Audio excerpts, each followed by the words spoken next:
Hello, everyone. Welcome to Send Them Off yet again. Devin, we have a +1 this time. We do. It's exciting. Ladies and gentlemen, Tommy Kolkus, the man, the myth, the legend that we've been rumoring to be coming to the club for a while now. Devin, I think that means we got some business to take care of. Can I do the honors real quick? Oh, my goodness. Do it. We got my gosh. I can't believe this. We're going to have a little fun before the show gets real depressing. I can't believe this is happening, Tommy. I just want to let you know this is probably one of the biggest moments of my life. Now I gotta set this back up correctly. Let's put this nice front. This is the real test. Yes. Got the engineer on it. Yep. All right, now that business has been attended to, guys, let's just jump right into the first topic of what the hell, America.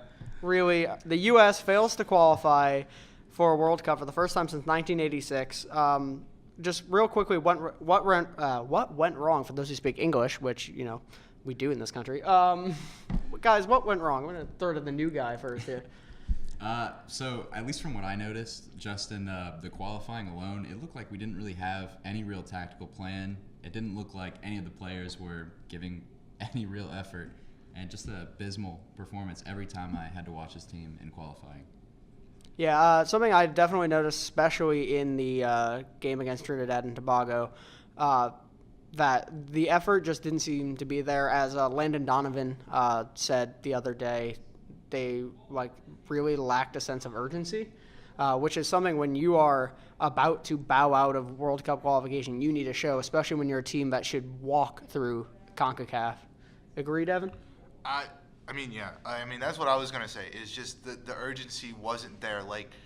It was, and multiple pundits have talked about this, and just the U.S. had this almost sense of entitlement to the World Cup.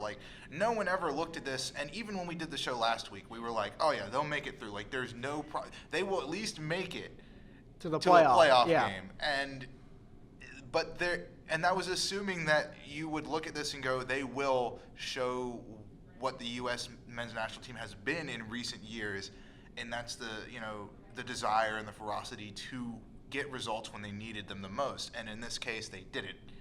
And here we are talking about how the fact that it will be 5 years before I possibly get to see the U.S. men's national team in the World Specifically Cup. Pulisic. That's the real shame here, is that Christian Pulisic will not be in a World Cup for at least 5 years. Yeah, I don't think we're missing anything for not seeing the U.S. play in the World Cup for 5 years. Well, it makes me sad for the sport. Yeah, I'm more sad for the sport than I am in this country than for the U.S. men's national team. They honestly deserved to be. I mean, obviously they lost. They deserved to be knocked out. But just the way they played, they didn't show what they should in order to be in the World Cup. They didn't look like a World Cup team. So that said, what needs to change, guys? And I'm not talking just obviously Bruce Arena's out, but that was expected after the World Cup anyways. But lower levels, do we need to do more in youth programs and stuff? Which I think we need to, but that's just based on the growth of soccer. I think it needs to be better anyways. But do we need to look more to our younger talent instead of just trying to play these old veterans like Bradley, Jermaine Jones, even Dempsey at this point? Well, personally, I think there's something that needs to change both on the youth level and in the current national team pool. So the national team pool, I felt since the last World Cup, has had about 10 or 11 guys that just need to go. They're old. They're washed up, like Graham Zusi, Jermaine Jones. Guys like that never need to be called up again. We need to start turning to our younger players and focus on them. At the youth level, I'm talking about players before they get to high school. Right. Most of the time, getting on a travel team is super expensive. So, for the most part, the only kids that are able to do it are the ones that are very wealthy. Are the rich kids, honestly. Right. And so soccer needs to be made more available to people with less money, much like it is in Brazil and in other South American countries. Well, I mean, I agree with pretty much all of that, but this is the one thing that's a bit weird about the U.S. If you look at the U.S. men's national team, the U16, we crush it. In the world, we are one of the best youth national teams, hands down. That's not even a question. That's just a statement consistently. So what's different about the U.S. men's national team at U16 versus the professional level? what needs to change? Because obviously, whether it's the talent or the physical ability, one of those two things exists, but it's not being capitalized on. So what do we need to do to really optimize that? I think it's a lot like what you see currently with African countries that do so well in these youth tournaments. They're physically more advanced than these other players, but when those players from, say, a country like Germany or England catch up physically, then they're going to have more technique than our players. And that's what's always been the case. I think the U.S. kind of, in that sense, we struggle. We don't have the, athletic ability of, you said those African teams. We don't have the technical ability of a European masterclass team, like the Germanys, like the Englands. We are kind of stuck in the middle, which in the youth program is good. Like, that'll be fine. A little bit of both is actually a pretty good thing. You're not too specialized. But when it gets, I think that translates to the national team. I think that's part of our problem is we don't really have a team identity other than at this point losing to Trinidad and Tobago. Right. I completely agree. All right, so one more topic for the U.S. here before we can maybe brighten up the mood a little bit. What impact does this failure to qualify for the World Cup have on the growth of soccer in America as a whole? I think this is huge as far as not many casual fans in the U.S. are going to watch a World Cup without the U.S. in it. They might turn on the finals, the big games, maybe one or two games here and there. But they're not going to watch the group stage games between, Peru if they make it, but, a Peru and a Japan. I agree. I think it could either be detrimental to development or at least delay development of soccer in America for a while, or it could also be a good thing. Yeah. Right? Could be a spur. It's all about how we react to it, right? Right. It could force a change from top to bottom, and that can only be good for the United States, I think. Well, and it was just, going on kind of like maybe a little bit sub-point to that. I don't know if, you guys personally, but like when the last World Cup happened and I could wake up and talk to pretty much anyone that I encountered that day about the results of the most recent U.S. men's national team match. That was a fun thing and a special feeling because that's common. Happens. That's common in like Europe and South America, right. But not here. People that typically their sports were football or basketball.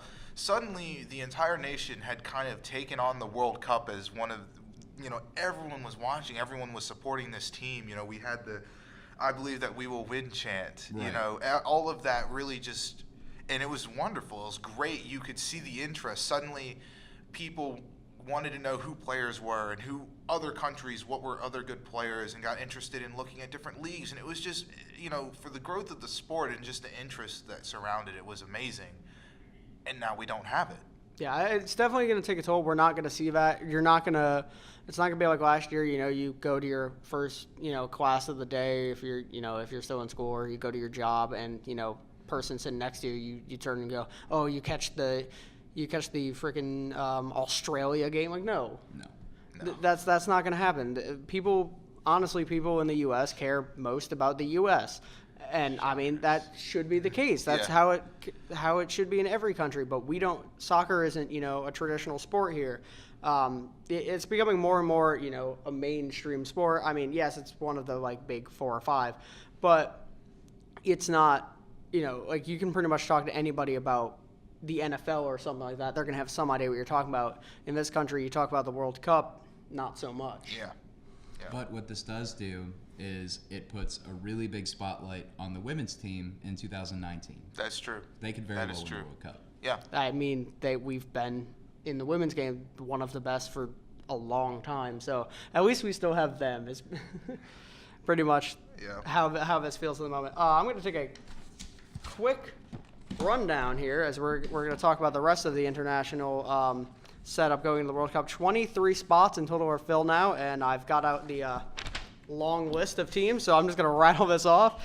Russia, Belgium, England, Germany, Spain, Poland, Iceland, Serbia, Portugal, France, Brazil, Uruguay, Argentina, Colombia, Mexico, Costa Rica, Panama, Nigeria, Egypt, Iran, South Korea, Saudi Arabia, and Japan.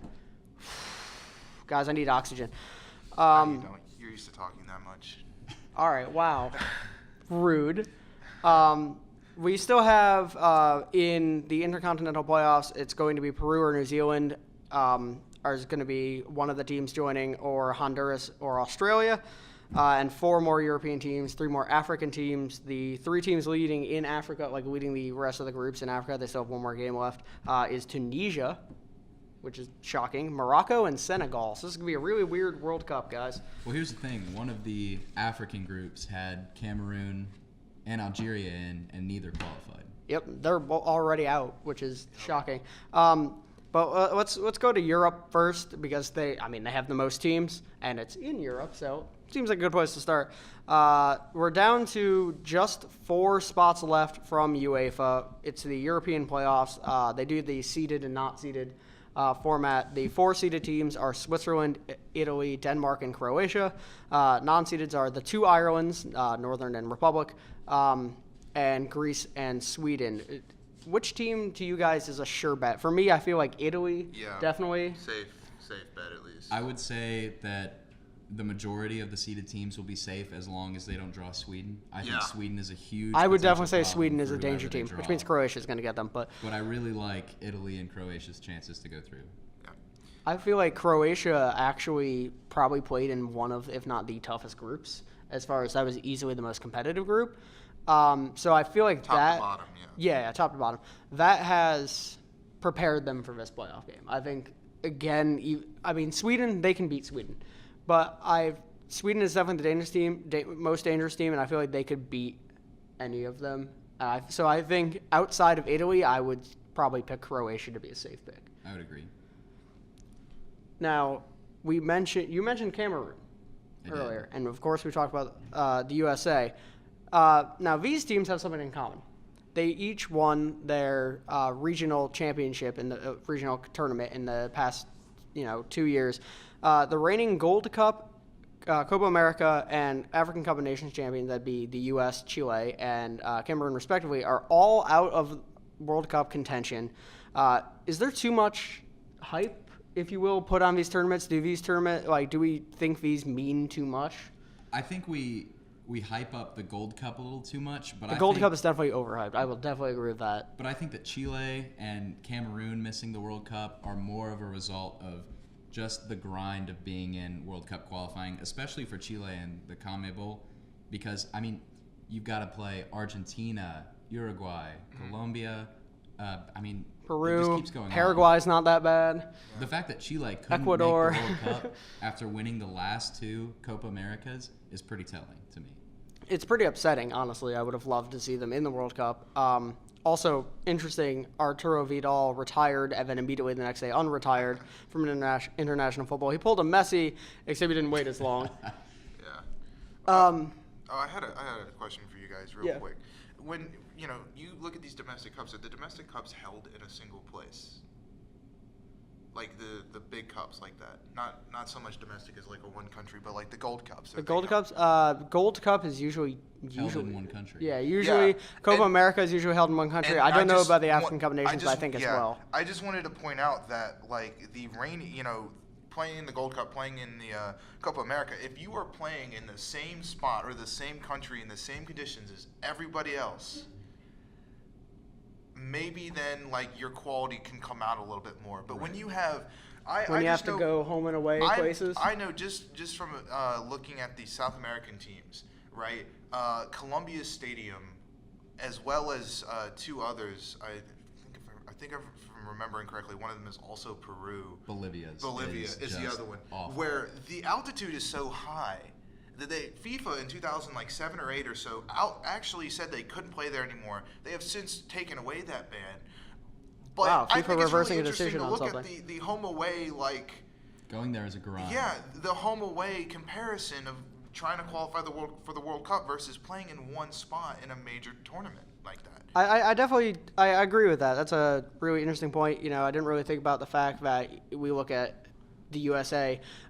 Mostly the Gold Cup is usually in the U.S. anyways. Yeah. So that's a distinct advantage for them. But also they're playing, you're right, in the same they're playing in the same environment as everyone else, as opposed to going an away trip to Trinidad or the away trip to the Estadio Azteca. That's Right, an very different. awful thing for the U.S. in history. So it's just, I don't know, we talked about this last time. If the U.S. is not going to choose a location, they need to be a little smarter about the locations that they do choose. Play the Caribbean teams up north. Play them in Columbus. Yeah. But, that was just maybe something I thought about that, can be overlooked, the home field advantage for a lot of these teams. Or maybe we need to just start playing in Denver. Yeah. It does. Get that altitude advantage. There we go. Now, we have the Olympia Stadion behind us today in honor of the fact that we want to talk about World Cup favorites now. Guys, maybe not necessarily your favorite, because for me, Germany has to be a favorite. Right. But who's the team that's looking the best right now? Brazil mowed down the CONMEBOL qualifying like it was nothing. They qualified 4 or 5 match days. And just for funsies, smashed Chile, too. Right. They single-handedly ruined Chile's chances of getting in the in. World Cup. And got Argentina in. Weird thing for them to do that, but... Yeah. About you? I just want to. I honestly don't even want to pick who I think is going to win. I just want to see Iceland make it to the knockout stages. Well, the question I want Iceland to win this, honestly. USA's out. I'm rooting for Iceland and Croatia they're the now. Leicester City of the international stage right now, I think. I'd rather have the best team win the World Okay, Cup. well, you can just leave. I mean, if Spoken like a true La Liga man, not a Premier League man. If it's getting down to the semifinals, Yeah. I think I'm going to rather want to see Brazil, Germany, France than I would love to see Iceland. Brazil, Germany in the final this time. And I'd also like to see the same scoreline from last time, but that's more personal bias. But yeah, I mean, I agree with that. I'd like to see the highest quality football being played at the the biggest matches. Yes. Yeah, the highest level. Right. But Iceland, yeah.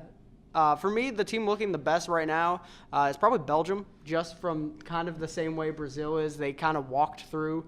And now They had the easiest group. They had one of the easiest groups, but still, they looked really good. And as we talked about last time, they have probably the best squad, one of the best squads yeah, for sure. and this feels like their time. So if they're going to do it, they're going to do it. They need to do it now.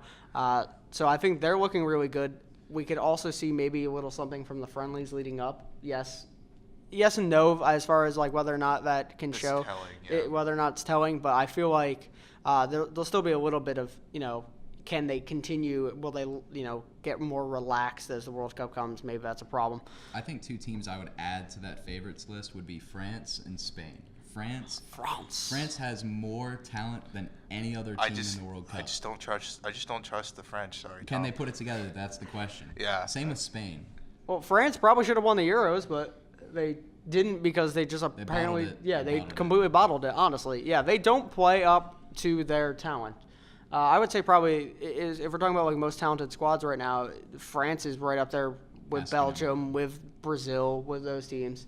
But I'm with Devin here. The French always seem to bottle it. So. Yep. We'll see if they can put it all together. Though Spain is looking good, especially after the World Cup disaster. I want to hear this.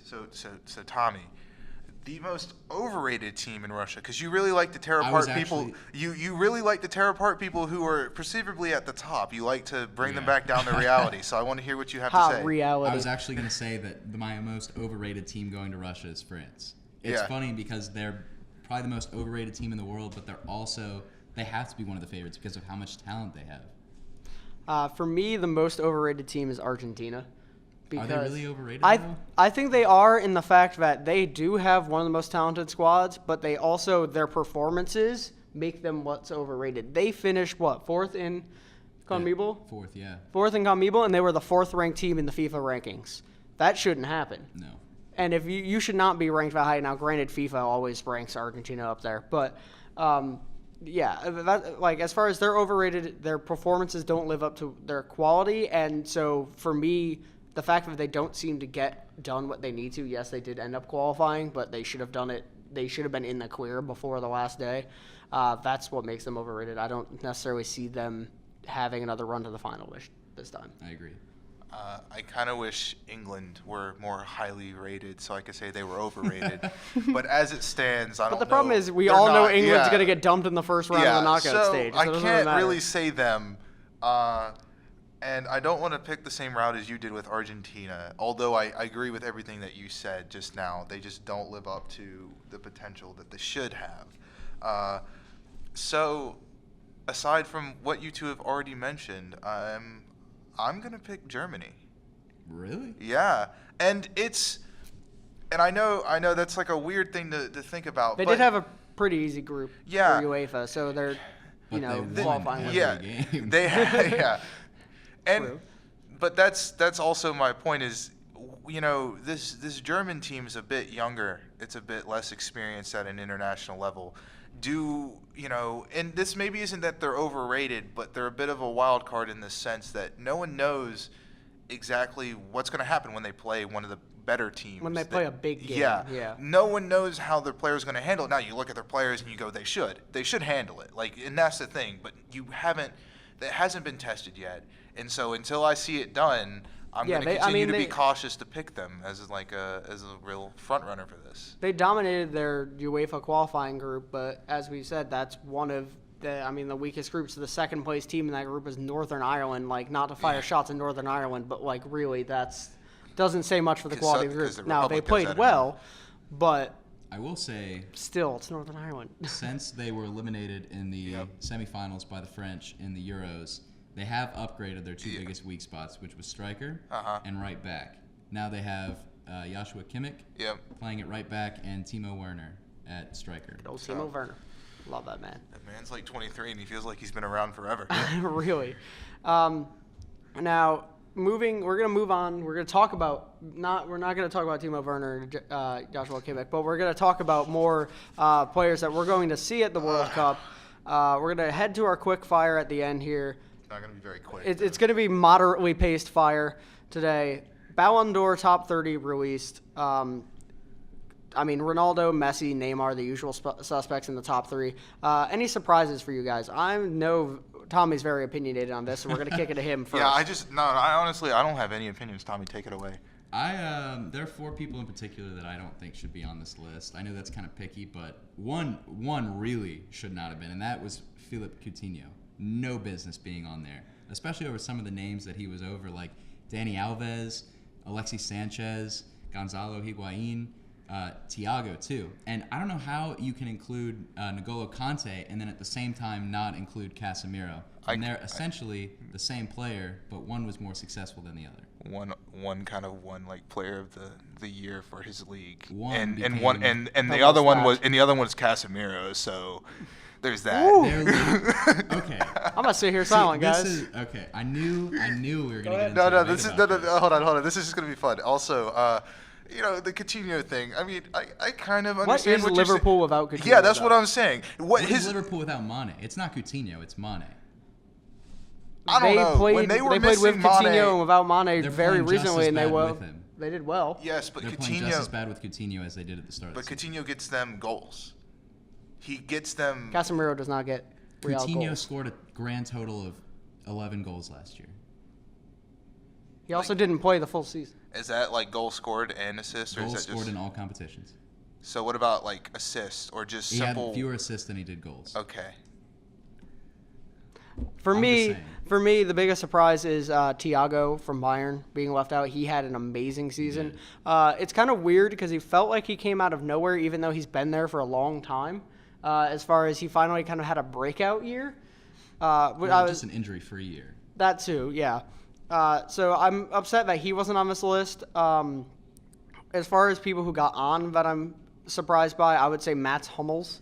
I mean, yeah, he had a really good year, but he's a baller. Yeah, to be fair to Mats Hummels. yeah, but he's not a Ballon really d'Or good, but winner, he's not going to win the Ballon d'Or. Karim Benzema shouldn't have been on there either. I mean, I'm a Real Madrid Benzema fan, shouldn't have but been on there. Dzeko should have been number 30 Dzeko. because I just want him on. I'm glad he's on the list. Yeah, had a good year with Roma. He did. But that was going to be another one of my arguments for purely, Casemiro not being on the list as we look at the amount of people from Real Madrid that were already on the list. That's true. Do we add it? Do you really add another one? Do you put the entire Yeah, 11 do you on put the there? entire Nacho 11? Fernandez Yeah. too, just cause. Greedy.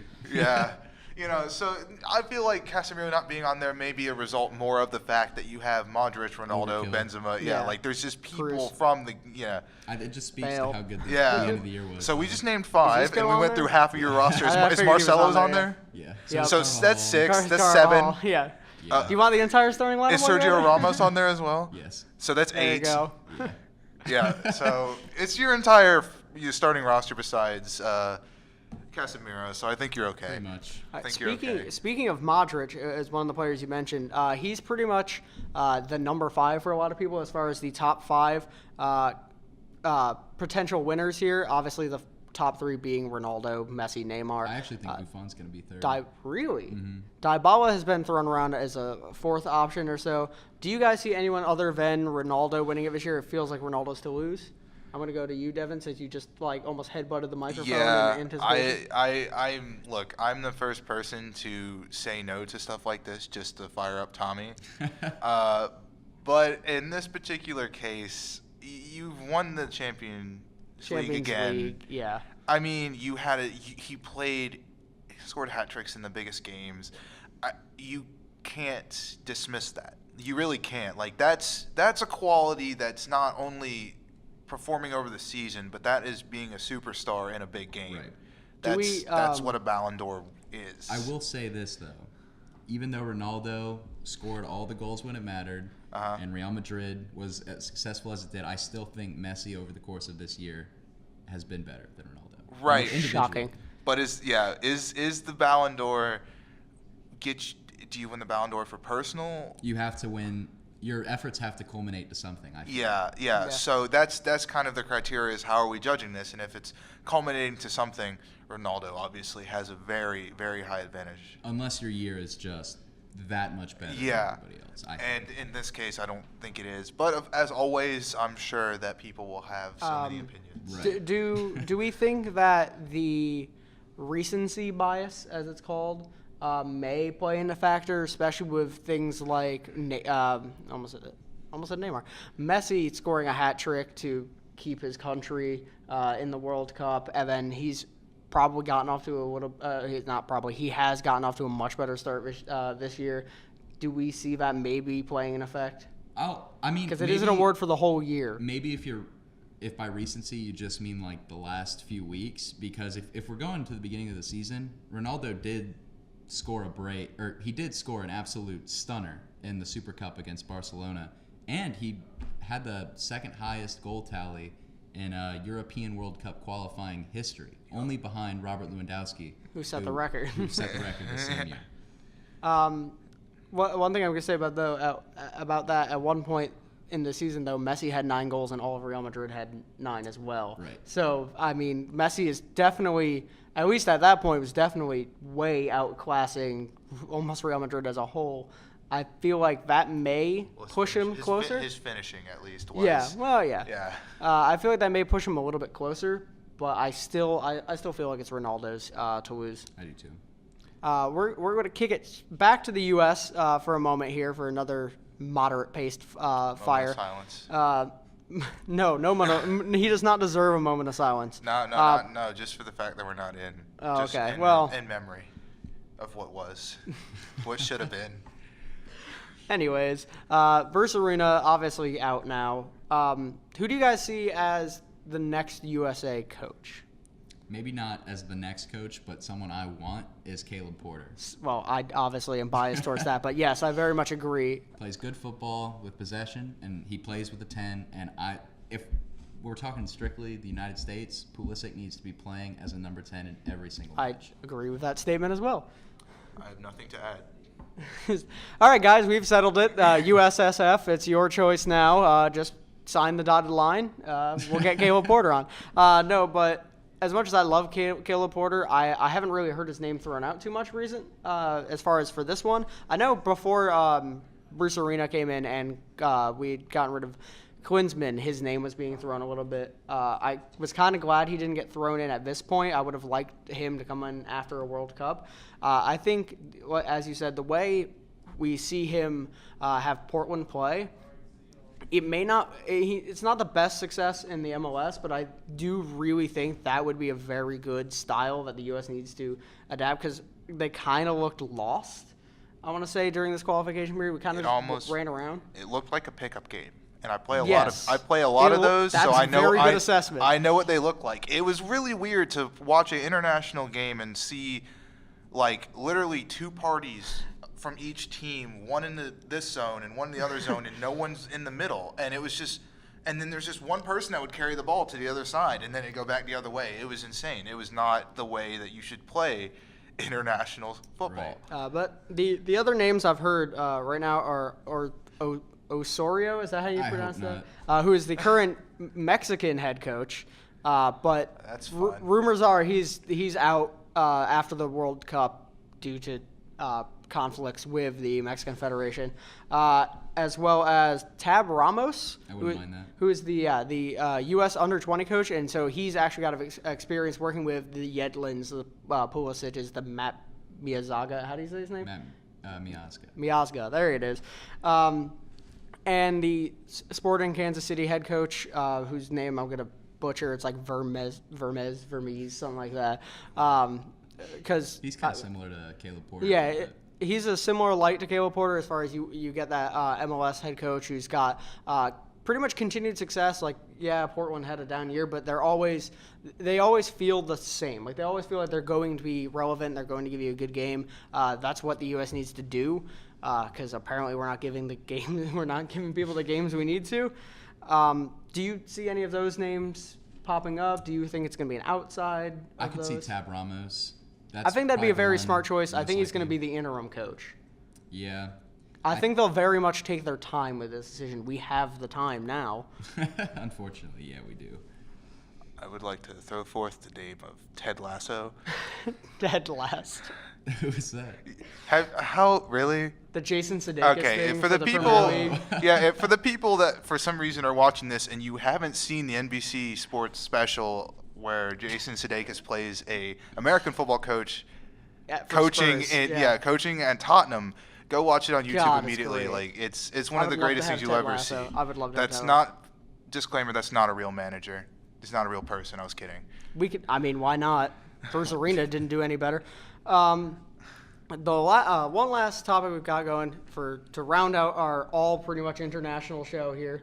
Iron Robin has finally retired from international football. What does this mean for the Netherlands going forward? Because they have been struggling since the 2014 World Cup.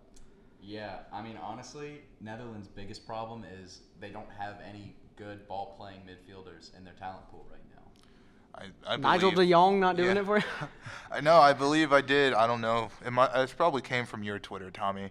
But I saw something that said, there's not a single midfielder on the Netherlands team who likes to play with the ball at their feet. And I mean, it's true, and that's powerful. That's a problem. Yeah. That is definitely something that needs to be addressed. So I couldn't agree more with that. After seeing them play, it was amazing. Wijnaldum is playing a ghost role. They go all the way around him. There's no balls traveling through the middle of the. It was amazing. There was no Wijnaldum, balls. the friendly ghost.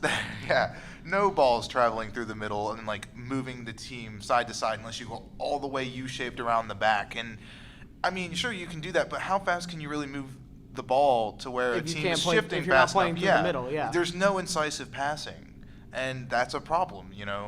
What is A well-organized team sits back unless you do that all day and then counters you.